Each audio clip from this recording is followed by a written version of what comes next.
Battle of स्वैली में completely defeat कर दिया। वॉर या सब ऑर्डिनरी अलायंस के नाम पे जीत लिए। तो गांधी, नेहरू सब जेल गए।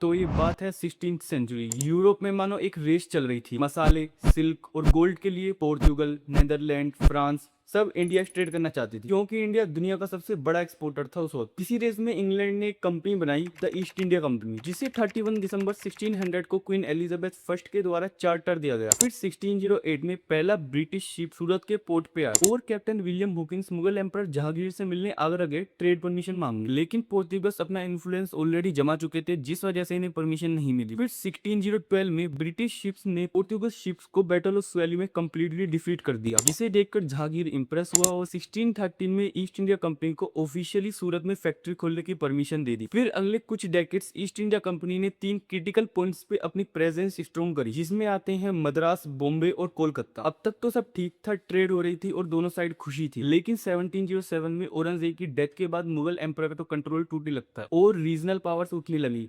मराठास, नवाब, निजाम, लेकिन फिर 1767 में इंडिया की किस्मत बदल गई। बंगाल के नवाब सिराजुद्दीन ईस्ट इंडिया कंपनी की बढ़ती हुई पावर से परेशान थे। रॉबर्ट क्लीवा की लीडरशिप में लहजे के मैदान में ईस्ट इंडिया कंपनी ने नवाब के ही एक जनरल मीर जफर को ब्राइक करके अपनी साइड कर लिया। फिर 23 जून 1757 को नवाब साहब की एक मैसिव आर्मी रिलेटिवली एक छोटी ब्रिटिश फोर्स से हारी, क्योंकि मीर जफर ने अपनी फौज को बैटल में पार्टिसिपेट ही नहीं करने दिया, जिसका रिजल्ट बंगाल और ईस्ट इंडिया कंपनी के कंट्रोल में आ गया। फिर 1764 बैटल ऑफ बक्सर में मुगल, आवार एंड बंगाल की कंबाइंड पावर को ईस्ट इंडिया कंपनी ने डिफीट किया और ऐसे ही एक के बाद एक गवर्नर जनरल ने इंडिया की स्टेट्स को वॉर या सब ऑर्डिनरी अलायंस के नाम पे जीत लिया। सब ऑर्डिनरी अलायंस मतलब हमारी प्रोटेक्शन लो, लेकिन हमारी फौज को अपने पास रखो और उनकी पोस्ट तुम संभालो, और अगर पेमेंट मिस हो गई तो वो टेरिटरी ईस्ट इंडिया कंपनी अपने पास रख लेगी। इसी तरह हैदराबाद, मैसूर, अवध, मराठा स्टेट्स सब उनके पास चली और ये ट्रेड होने लगी इंग्लैंड की तरफ। खुद cotton, Indigo, opium, silk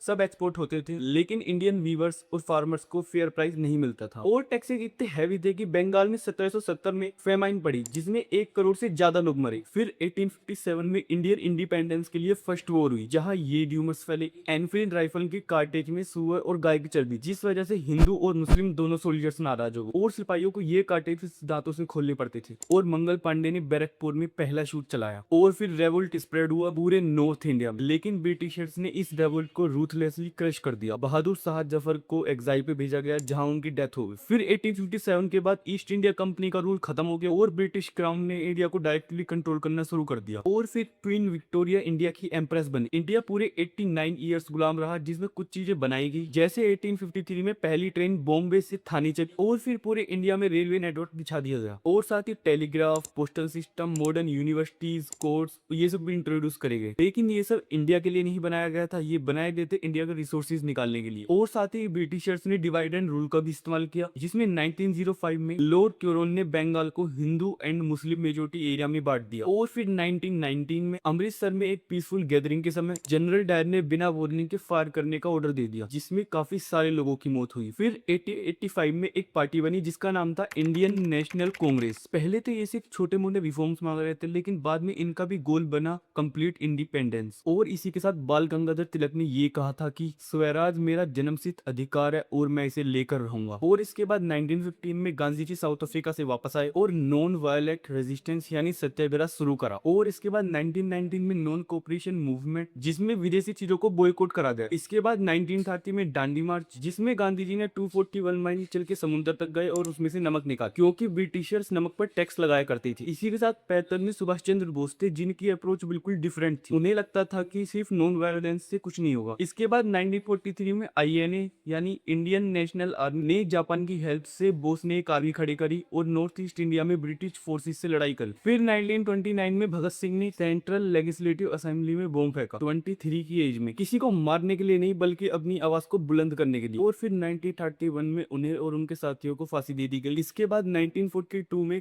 quit India movement हुआ, जिसमें गांधी जी ने एक नारा दिया, डू और डाई। और इस मूवमेंट में मास अरेस्ट हुए, गांधी नेहरू सब जेल गए। लेकिन इस बार का मूवमेंट ब्रिटिशर्स के भी रोकना बस की नहीं, और वर्ल्ड वॉर 2 ने ब्रिटिश एम्पायर को हिलाकर रख दिया था। इंडिया में फ्रीडम मूवमेंट अपनी पीक पर था, ब्रिटेन फाइनेंशियली टूट चुकी थी। आईएनए ट्रायल्स ने इंडियन सोल्जर्स को सोचने पर मजबूर कर दिया था कि वो किसके लिए लड़ रहे हैं। इसी के साथ 1946 में इंडियन सेलर्स ने ब्रिटिश ऑफिसर्स के खिलाफ रिवोल्ट कर दिया, और इन सब के चलते ब्रिटेन ने रियलाइज किया कि अब इंडिया को और होल्ड नहीं किया जा सकता, जिसके चलते 1947 में 14 अगस्त को पाकिस्तान अलग हुआ और 15 अगस्त को इंडिया आजाद हुआ। ब्रिटिश विसिरोय माउंटबेटन ने चार्ट हैंड ओवर कर दिया, और 346 ईयर्स के बाद ब्रिटिश इंडिया का अंत हुआ। और अगर वीडियो पसंद आई हो तो वीडियो को लाइक करें, चैनल को सब्सक्राइब करें, और मिलते हैं नेक्स्ट वीडियो में।